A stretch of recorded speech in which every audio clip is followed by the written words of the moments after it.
सलमान सलमान थोडं पाछर करो कोल्डलेस वाला السلام علیکم ورحمۃ اللہ وبرکاتہ مولانا فہیم صاحب. وعلیکم السلام ورحمۃ اللہ وبرکاتہ. ممنون صاحب فرمائیے کیسے تشریف آوری ہوئی؟ مولانا صاحب ان دنوں ذرائع ابلاغ پر وقت ایک ٹکر چرچا عام ہے. برائے مہربانی آپ اس بات پر روشنی ڈالیے کہ دین اسلام میں وقف کسے کہتے ہیں؟ دیکھیے، شریعت کی اصطلاح میں وقف کا مطلب ہوتا ہے کہ اپنی کسی جائیداد کو مکمل طور پر ہمیشہ کے لیے راہ خدا میں وقف کر دینا. کوئی جائیداد ایک مرتبہ اللہ کے نام پر وقف کر دی جائے تو اب نہ واقف اور نہ ہی اس کے ورثہ اس جائیداد کو اپنی ملکیت میں واپس لے سکتے ہیں، نہ بیچ سکتے ہیں اور نہ کسی کو بخشش میں دے سکتے ہیں. اب یہ جائیداد مکمل طور پر قیامت تک راہ خدا میں انتفاع عام کے لیے صدقہ ہوگی.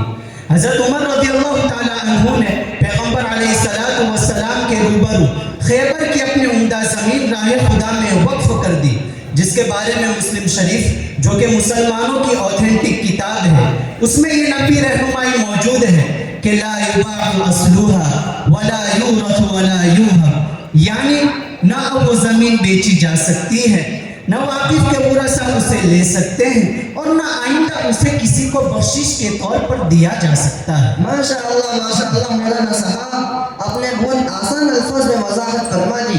اس سلسلے میں مزید رہنمائی کیجیے. دیکھیے، اسلامی تعلیم کے مطابق وقف دو طرح کے مقاصد کے لیے ہوتا ہے: حقوق اللہ کی خاطر وقف کرنا اور حقوق العباد کے لیے وقف کرنا. دونوں کی ایک ایک مثال میں پیش کرتا ہوں. جب سن ہجری 1 میں مسجد نبوی کی تعمیر کا مرحلہ درپیش تھا تو حضرت ابو بکر صدیق رضی اللہ تعالیٰ عنہ نے سہل اور سہیل نام کے 2 یتیم بچوں کی زمین ان کے کفیل اسد ابن زرارہ رضی اللہ تعالیٰ عنہ سے اس کی پوری قیمت 10 دینار ادا کر کے خریدی اور مسجد نبوی کے لیے قیامت تک وقف کر دی. یہ اللہ کے حقوق کے لیے وقف کی تابندہ مثال ہے. اسی طرح جب باشندگان مدینہ کو پینے کے شیریں پانی کی حصولیابی کی دشواری تھی اور پانی کا دام چکانے سے خصوصاً غربا پریشان تھے تو آپ صلی اللہ علیہ وسلم نے پانی کے لیے وقف کی ترغیب دلائی اور عوام کے لیے پانی کا انتظام کرنے والے کو جنت کی بشارت دی. تو حضرت عثمان غنی رضی اللہ تعالیٰ عنہ نے روما کا کنواں 24,000 درہم میں خرید کر وقف کر دیا اور اجازت عام عطا کر دی کہ وہاں سے امیر و غریب، مسلمان اور غیر مسلم ہر ایک بلا معاوضہ پانی بھر سکتا ہے. یہ دفاع عام اور حقوق العباد کے لیے وقف کی درخشاں مثال ہے. اللہ تعالیٰ ان خلفائے راشدین کو اپنے شایع نشان بدلہ عطا فرمائے. مولانا صاحب آپ نے بڑی اچھی تاریخ بیان کی. اب ذرا یہ بھی بتا دیجئے کہ آپ صلی اللہ علیہ وسلم کے زمانے میں کسی غیر مسلم نے بھی یہ کار خیر کیا ہے؟ بھائی ممنون، آپ نے عین وقت پر بڑا ہی اچھا سوال ایڈ فرمایا. دیکھیے، شریعت نے نظام اوقاف عطا کر کے ساری انسانیت پر کرم فرمائی کی ہے. سیرت ابن اسحاق میں مذکور ہے کہ آپ صلی اللہ علیہ وسلم نے وقف کی ترغیب دلائی تو مخیلی ابن نذیر نام کے یہودی صاحب ثروت نے اپنے سارے باغات غربا کے لیے وقف کر کے آپ صلی اللہ علیہ وسلم کی خدمت میں پیش کر دیے تھے. مولانا صاحب ایڈوکیٹ عدنان صاحب یہاں پر موجود ہیں. اب ہم اس سلسلے میں ان سے کچھ بات کرتے ہیں. جی چلیے. ایڈوکیٹ عدنان صاحب کیا سرزمین ہند میں وقفے کی تاریخ پر کچھ روشنی ڈالیں گے؟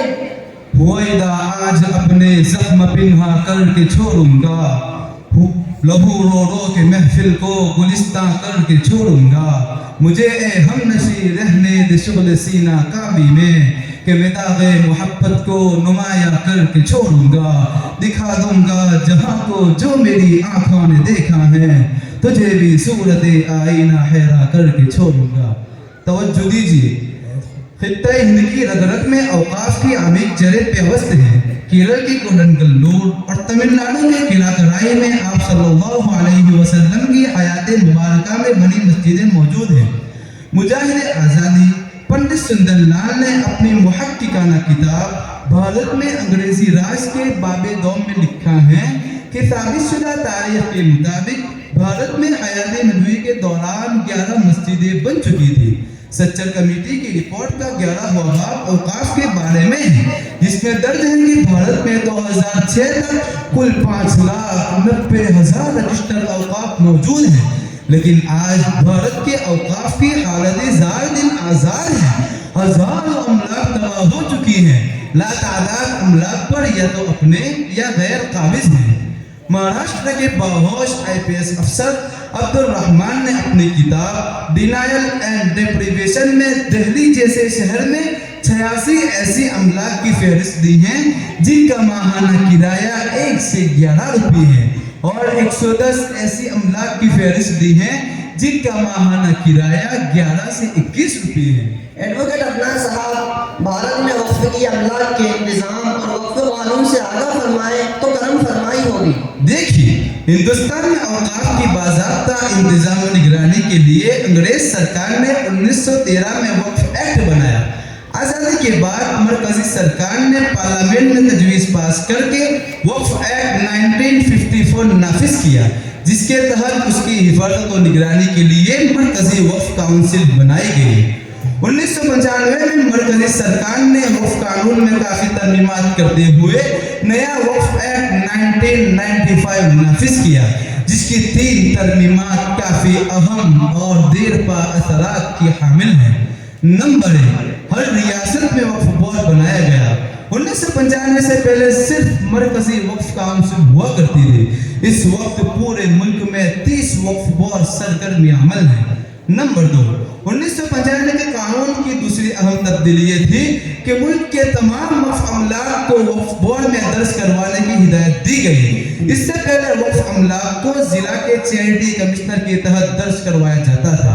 नंबर 3, 1995 के कानून की तीसरी अहम तब्दीली ये थी कि वक्फ के मुतालिक तनाज़ुआत को हल करने के लिए हर वक्फ बोर्ड के तहत एक वक्फ ट्रिब्यूनल बनाया गया और वक्फ के मुकदमात को आम अदालतों के बजाय ट्रिब्यूनल में दाखिल करने की हिदायत दी गई ताकि फैसले में होने वाली ताख़ीर से बचा जा सके। वकील साहब, आपने बहुत ही आसान और दिलनशी पैराए में वक्फ पर पेश आने वाले मराहिल की फरमाइश की। अफनान भाई, आप एक काबिल वकील मालूम होते हैं, हम इस सिलसिले में आपसे मजीद सुनने के ख्वाहिशमंद हैं। देखिए, वक्फ कानून की बारीकियों से आगाही कितनी अहम चीज है, उसकी 2 मिसालें पेश करता हूँ। मुंबई में करीम भाई इब्राहिम भाई यतीम खाने की जमीन 2002 में बहुत कम दामों में फरोख्त की गई। मुकदमा हुआ तो कानूनी पेचीदगियों का इस तरह बेजा इस्तेमाल किया गया कि यतीम खाना चैरिटी कमिश्नर के तहत दर्ज है लेकिन वक्फ बोर्ड में, और वक्फ कानून के तहत यतीम खाना वक्फ की जमीन नहीं। शरीयत के मुताबिक अगरचे यतीम खाना वक्फ लाजिम है, लेकिन वक्फ बोर्ड में दर्ज न होने की वजह से ये मामला आज तक अदालत में उलझा हुआ है। ठीक इसके बरअक्स दूसरी मिसाल सूरत कारपोरेशन की इमारत की है। 1644 में जहांगीर की बेटी जहां आरा ने ये इमारत हाजियों और मुसाफिरों के ठहरने के लिए मुसाफिर खाने के तौर पर वक्फ कर दी। सूरत के समाजी कारकुन अब्दुल वदूद जारुल्लाह ने 1980 में मुकदमा दायर करके सारे कागजात अप टू डेट किए। 42 साल तक कानूनी लड़ाई चली, पहले वक्फ ट्रिब्यूनल, फिर हाई कोर्ट और फिर आखिर 2022 में सुप्रीम कोर्ट में मुकदमा जीता और सुप्रीम कोर्ट ने कारपोरेशन की इमारत को वक्फ की इमारत करार दिया। इसका दर्स इबरत यही है कि अमला के वक्फ के तमाम दस्तावेजात वक्फ एक्ट के मुताबिक ताज़ा तरीन रखने चाहिए। वकील साहब, आपसे दरख्वास्त है कि मुजव्वज़ा वक्फ एक्ट 2024 की क्यों मुखालफत की जा रही है, इसकी वजाहत फरमाएं। मौलाना साहब, मुजव्वज़ा कानून की वजाहत से पहले मैं एक शेर आपके सामने अर्ज करता हूँ पेश कि वक्फ कानून अगर हमने भुलाया होता, वक्फ कानून अगर हमने बुलाया होता, ये जमाना न जमाने ने दिखाया होता।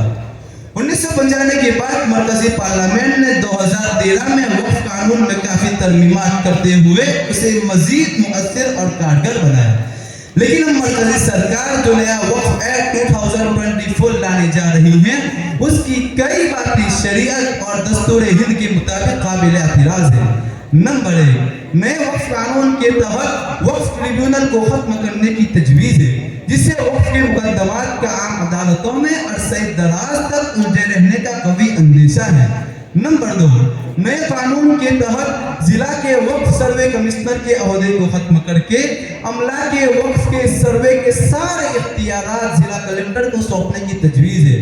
नंबर 3, वक्फ काउंसिल और वक्फ बोर्ड में लाजमी तौर पर गैर मुस्लिम मेंबरान को शामिल करने का कानून है, जो दस्तूर के हक़ मुसावात और मजहबी आज़ादी के खिलाफ है। जब दीगर मज़ाहिब की इबादत गाहों से मुताल्लिक़ ट्रस्टों में उन मज़ाहिब के मानने वाले मेंबरान को शामिल करने का कानून है जो इंसाफ के ऐन मुताबिक है, तो फिर वक्फ बोर्ड में भी लाजमी तौर पर मुस्लिम मेंबरान को शामिल किया जाना चाहिए। नंबर 4, नए मुजव्वज़ा कानून के तहत मुल्क के तमाम वक्फ अमलाक का असर-ए-नौ सर्वे करके रजिस्टर करना है, जिसमें वाकिफ के वक्फनामे से लेके तमाम कागजात लाजमी तौर पर मौजूद हो तो ही उसे वक्फ की मिल्कियत माना जाएगा। मुल्क में हज़ारों कदीम तरीन मसाजिद, खानकाहें, कब्रस्तान और दीगर तारीख़ी अहमियत के आमिल अमलाक जो सदियों से वक्फ के तौर पर मौजूद हैं, लेकिन इतने कदीम तरीन दस्तावेज़ात का मौजूद न होना तो जाहिर है इससे कानूनी पेचीदगियों और दुश्वारियों में इजाफा होने का कभी अंदेशा है। नंबर 5, आइंदा किसी भी मिल्कियत को वक्फ करने के लिए जिला कलेक्टर की मंजूरी को लाजिम करार दिया गया है। इससे तो वक्फ करने में मजीद इल्तिवा का खतरा महसूस किया जा रहा है। इस तरह के बारीक वक्फ शिकन नुकात को मद्देनजर रखते हुए तमाम मुहिब्बान वतन मुस्लिम तंजीमें बैक आवाज नया वक्फ कानून नाफिज न करने की पुरजोर मांग कर रही हैं। वक्फ की शरई व कानूनी हैसियत की आसान अंदाज में वजाहत करने पर हम मौलाना फहीम साहब और एडवोकेट अदनान साहब के दिल से शुक्रगुजार हैं। अल्लाह ताला आप दोनों को बेहतर बदला अता फरमाए। आमीन। फी अमानिल्लाह। माशाअल्लाह।